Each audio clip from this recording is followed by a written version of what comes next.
So hello student, आज के lecture से हम कवर करने वाले हैं रे डायग्राम, कुछ कॉनकेव मिरर में और कॉन्वेक्स मिरर में, और उसके बाद किस तरह का ऑब्जेक्ट किस तरह का इमेज परफॉर्म करता है। तो हमारा आज का है रे डायग्राम। आज का हमारा क्या टर्म्स है? आज का टर्म्स है हमारा रे डायग्राम, कि रे डायग्राम किस तरह से हमारा बनता है। प्रीवियस लेक्चर में हमने सब कुछ कवर कर लिया है, लाइक क्या क्या स्फेरिकल मिरर में टर्म्स यूज होती हैं, वो सारा सब कुछ इसमें हम देखेंगे। कॉनकेव और कॉन्वेक्स मिरर में रे डायग्राम कुछ, और उसके बाद अगर ऑब्जेक्ट स्मॉल है और उससे इमेज बड़ी बन जा रही है तो उसे नाम क्या बोले, उसका नाम क्या देंगे। अगर ऑब्जेक्ट छोटी है उससे इमेज बड़ी बन जा रही है उसे क्या नाम क्या देंगे। अगर इन्वर्टेड हो जा रही है, मतलब अपोजिट हो जा रही है, तो उसे क्या कहेंगे। तो रे डायग्राम देख लेते हैं कॉनकेव मिरर में और कॉन्वेक्स मिरर में, ताकि बेसिक हमें आइडिया मिल जाएगी किस तरह से कॉनकेव और कॉन्वेक्स में रे डायग्राम बनेगा। तो आज का टॉपिक है हमारा रे डायग्राम। रे डायग्राम, रे डायग्राम, रे डायग्राम फर्स्ट ऑफ ऑल देखेंगे किसमें? कॉनकेव मिरर में। Concave mirror. सो देखते हैं, स्टार्ट करते हैं कॉनकेव मिरर में रे डायग्राम किस तरह का बनेगा। ये हमारा क्या है? ये हमारा है कॉनकेव मिरर। क्या है? कॉनकेव मिरर, बिकॉज इसका रिफ्लेक्टिंग सरफेस है वो है इनवर्ड, सही है। और ये हमारी क्या है? Principal access. और ये हमारा क्या है? पोल। ये हमारा क्या है? Focus, focal length. This one is the focal length and this point is focus, and this point is centre of curvature. और यहाँ पे बना देते हैं, कॉनकेव का हो गया कॉन्वेक्स का। तो कॉन्वेक्स का हमारा इस तरह से बनता है, कॉन्वेक्स का इस तरह से। और कॉन्वेक्स में ये हमारा हो जाएगा principal axis, this point is focus and this point is a centre of curvature, and this line is principal axis, principal access, और this line is principal axis also, principal axis. So ray diagram देखते हैं। रे diagram हम देखते हैं, ये है हमारा convex mirror. Convex mirror. So let's start the रे diagram of concave mirror. Concave mirror में क्या होगा कि जब भी रे हमारी क्या होगी, पैरेलल आएगी प्रिंसिपल एक्सेस से, वो हमारी हमेशा निकलेगी कहाँ से? हमेशा वो निकलेगी फोकस से होकर। तो क्या होगा? And then same one is इसमें भी, ये हमारा क्या है? ये हमारा क्या है? कॉन्वेक्स मिरर है, and this is the reflecting surface, this is the reflecting surface,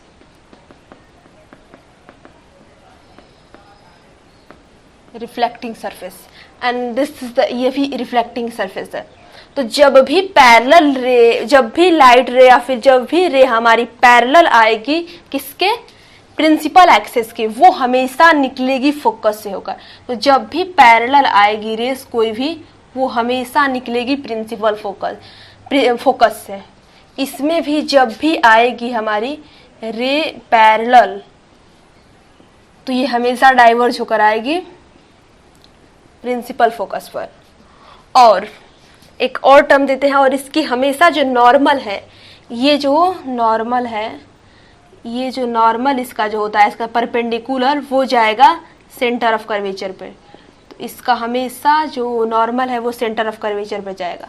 और इसका भी नॉर्मल अगर हम ड्रा करें, इसका भी अगर नॉर्मल हम ड्रा करें, तो इसका भी नॉर्मल हमेशा जाएगा किस पे? सेंटर ऑफ कर्वेचर से पास होगा।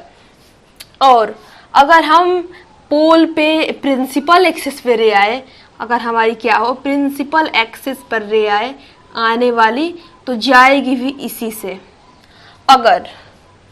अगर हमारी रेस आकर गिरे पोल पर, तो जितना पोल पर एंगल लेकर आएगी उतना ही लेकर चली जाएगी पोल से रिफ्लेक्ट। अगर लेट से अगर ये हमारी रे आई और पोल पर गिर गई, तो इतना ही एंगल से निकल जाएगी। अगर रे हमारी सेंटर ऑफ कर्वेचर से डाली, अगर मैंने सेंटर ऑफ कर्वेचर से रे डाली तो डायरेक्ट सेंटर ऑफ कर्वेचर से ही चली आएगी। इस नॉर्मल को हटा देते हैं पहले, इस नॉर्मल को।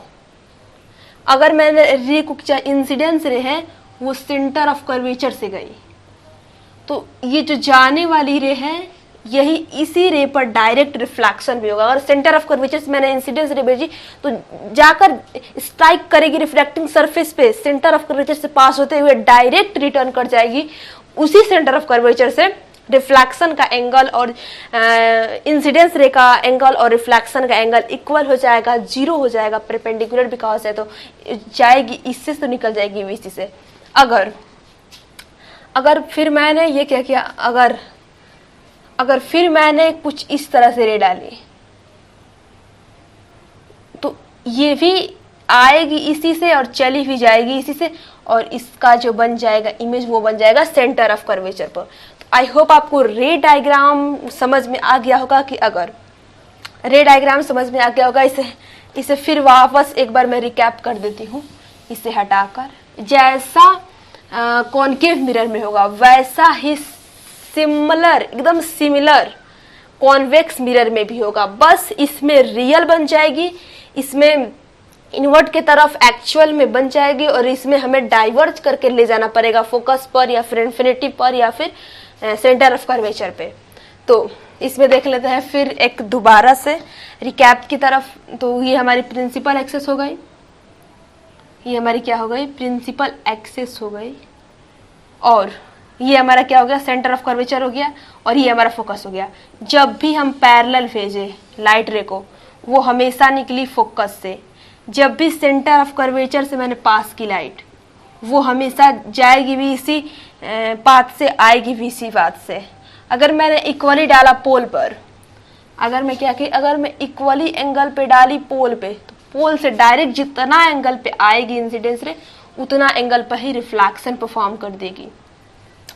बस यही है, अगर हमने फोकल लेंथ से लाइट रे को भेज दिया तो इसी से जाएगी और इसी से चली जाएगी। इतना ही हमारा रे डायग्राम में सीखेंगे। अगर हम यहाँ से कुछ, यहाँ से हमारी ऑब्जेक्ट है उसे हम इन्फिनिटी बोल देंगे, अगर इसके बीच में है तो बोल देंगे कि ऑब्जेक्ट सेंटर ऑफ कर्वेचर और फोकस के बीच में है, अगर इसके बीच में है तो बोल देंगे कि फोकस और पोल के बीच में है। यही टर्मिनोलॉजी पूरी हमारे रे डायग्राम में कॉनकेव और कॉन्वेक्स में यूज होगी कि अगर पैरेलल रे आ रही है तो फोकस से निकल जाएगी, अगर सेंटर ऑफ कर्वेचर से इंसिडेंस रे जा रही है, लाइट रे जा रही है, उसी पाथ से फॉलो करते चली जाएगी। अगर हमारी रेस क्या हो रही है, पोल पे जाके रे जितना एंगल पे स्ट्राइक करेगी उतने एंगल से ही निकल जाएगी। यही हमारी बस रे डायग्राम में सम टर्म्स यूज होगा। उसके बाद अब देखते हैं ऑब्जेक्ट किस तरह का फॉर्म होंगे तो उनका नेमिंग क्या देंगे। तो इसे हटा देते हैं। तो ऑब्जेक्ट का नेमिंग देख लेते हैं स्फेरिकल मिरर में। तो ऑब्जेक्ट का naming, object naming, object naming, object naming या फिर we can say formed bye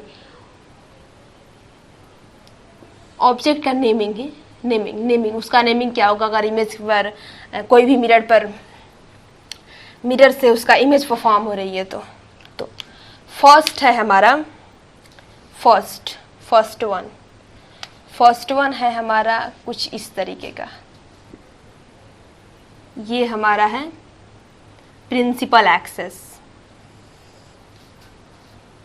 ये भी हमारी है प्रिंसिपल एक्सेस, और एक ये है प्रिंसिपल। इसे ऊपर बनाते हैं ताकि जगह मिल सके अच्छा खासा बनाने के लिए। सो फर्स्ट वन में देखते हैं, ये हमारी हो गई प्रिंसिपल एक्सेस। अगर ये ऑब्जेक्ट है, ये क्या है हमारा ऑब्जेक्ट, अगर ऑब्जेक्ट से बड़ी इमेज बन गई तो इसे क्या नेमिंग देंगे। अगर ऑब्जेक्ट से बड़ी इमेज बन गई तो इसे क्या नेमिंग देंगे। तो अगर ऑब्जेक्ट से बड़ी इमेज बन गई तो उसे हम कहेंगे कि इमेज क्या है, इमेज हमारी इरेक्ट है, बिकॉज इट्स ये ऑब्जेक्ट के डायरेक्ट सामने बनी है तो इसे हम बोल देंगे इरेक्ट। और इस ऑब्जेक्ट से इस इमेज की साइज है वो बड़ी है तो इसलिए हम बोल देंगे इनलार्ज्ड। और ये टर्मिनोलॉजी हमेशा याद होना चाहिए कि अगर इरेक्ट है तो वो हमेशा इमेज वर्चुअल ही बनाएगी, अगर इन्वर्टेड है तो वो हमेशा इमेज रियल बनाएगी। तो इरेक्ट और इनलार्ज्ड है, और इरेक्ट है तो वर्चुअल बनाएगी, तो कॉमन सेंस से याद हो जाएगा। डायरेक्ट क्वेश्चन करेंगे रिपीटेशन से, हमेशा डायरेक्ट याद होगा। अगर इरेक्ट वर्चुअल इमेज बनेगी, अगर रियल अगर वो इन्वर्टेड है तो हमेशा रियल इमेज बनेगी। अगर अब सेकंड देखते हैं, second one, this is the principal axes. अगर ये हमारा क्या है, ये हमारा ऑब्जेक्ट है, ये हमारा क्या है, ऑब्जेक्ट है।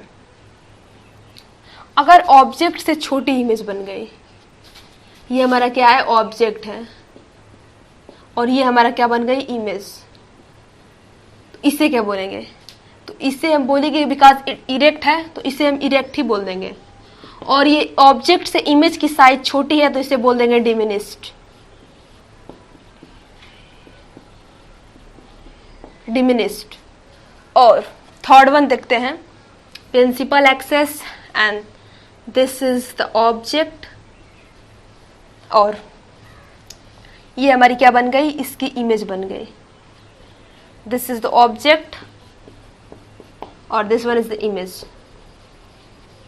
तो क्या हुआ है इसमें क्या हुआ है, इसमें हमारा ऑब्जेक्ट के इन्वर्टेड है इमेज बनी, और इन्वर्टेड है और इससे छोटी है, दैट्स मीन्स डिमिनिश। तो ये हो जाएगा इन्वर्टेड है और डिमिनिस्ड है, डिमिनिस्ड। और देखते हैं ये हमारी क्या है, principal access.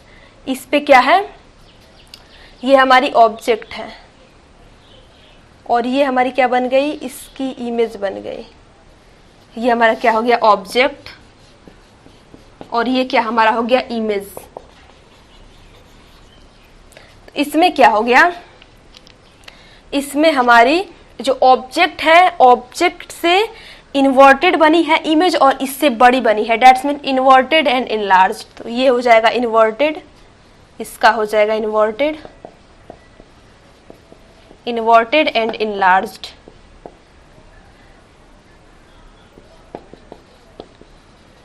enlarged. First, second and third. This one is the second and this one is the third and this one is the fourth.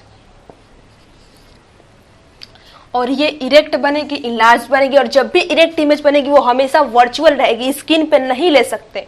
अगर जब भी हमारी इरेक्ट बनेगी वर्चुअल बनेगी और इसे डिमिनिश्ड है तो ये हो गया। अगर ये हमेशा जब भी इन्वर्टेड बनेगी तो वो रियल इमेज बनेगी और डिमिनिश्ड बन गई। अगर जब भी इन्वर्टेड है तो रियल इमेज बनेगी और इनलार्ज्ड बन गई। सो ये हमारे हो गई जो कि हम यूज करेंगे नेक्स्ट। तो ये हमारा क्या है, एक इम्पॉर्टेंट टॉपिक है, इसे याद करना जरूरी है। बिकॉज अगर याद नहीं रहेगा तो हम कुछ समझ भी नहीं आएगा, क्योंकि इन्वर्टेड क्या है, रियल क्या है, इरेक्ट क्या है, वर्चुअल क्या है। तो अगर ऑब्जेक्ट है, अगर ऑब्जेक्ट से बड़ी इमेज बन रही है मतलब कि इनलार्ज्ड है, और उसके डायरेक्ट सामने बन रही है, दैट्स मीन्स इरेक्ट है और वर्चुअल है। अगर ऑब्जेक्ट है उसे छोटी इमेज बन रही है मतलब कि इरेक्ट बन रही है, वर्चुअल बन रही है और डिमिनिश्ड बन रही है। अगर ऑब्जेक्ट है उससे इन्वर्टेड मतलब उसके अपोजिट बन रही है, उसे छोटी बोल रही है तो उसे बोलेंगे डिमिनिश्ड है, और इन्वर्टेड है तो रियल है। अगर ऑब्जेक्ट है उससे बड़ी इमेज इन्वर्टेड बन जा रही है तो उसे इन्वर्टेड बोल देंगे और रियल हो गई जाएगी, और जब रियल हो जाएगी तो इन्वर्टेड, और इससे बड़ी तो इनलार्ज्ड। सो ये सारे टर्म्स याद होने चाहिए, क्लियर होने चाहिए, बिकॉज इसी से सारा हम अपना रे डायग्राम देखेंगे नेक्स्ट लेक्चर में। सो नेक्स्ट लेक्चर में क्या करने वाले हैं, नेक्स्ट लेक्चर में कवर करने वाले हैं image formation by A concave mirror. Concave mirror किस तरीके का इमेज फॉर्मेशन करेगा उसमें देखेंगे हम 6 टाइप्स के जो कि इमेज फॉर्मेशन करता है कॉनकेव मिरर। जैसे कि ये हमारा क्या है, ये हमारा कॉनकेव मिरर है, ये क्या है हमारा कॉनकेव मिरर है, ये हमारा क्या है concave mirror, focus and this one is centre of curvature. अगर ये ऑब्जेक्ट रखा है सेंटर ऑफ कर्वेचर पर तो इसकी किस तरह की इमेज फॉर्म होगी, यही सारा हम देखने वाले हैं। इसकी इमेज यहां से लाइट रेज भेजेंगे तो डायरेक्ट फोकस से होकर निकल जाएगी, फिर यहां से भेजेंगे तो डायरेक्ट यही से होकर निकल जाएगी, और फिर यहाँ से भेज देंगे रे हम, तो सेंटर ऑफ कर्वेचर बनेगा, सेंटर ऑफ कर्वेचर से ही निकल जाएगी और ये मीट कर जाएगी, तो इसका ये डिस्टेंस बन जाएगा। तो जितनी सेंटर ऑफ कर्वेचर की होगी उतनी ही हमारी रेडियस ऑफ कर्वेचर पे रखेंगे, तो जितनी डिस्टेंस ऑब्जेक्ट का होगा उतना ही डिस्टेंस इमेज का भी फॉर्म होगा। तो यही सारा हम देखने वाले हैं। बस एक बेसिक मैं आइडिया दी हूँ कि किस तरह से बनेगा, बेसिक से हम देखेंगे। नेक्स्ट लेक्चर में पूरा टोटल कवर करेंगे। सो आज के लिए इतना है। नेक्स्ट लेक्चर में कवर करेंगे image formation by concave mirror. So thank you so much, keep learning.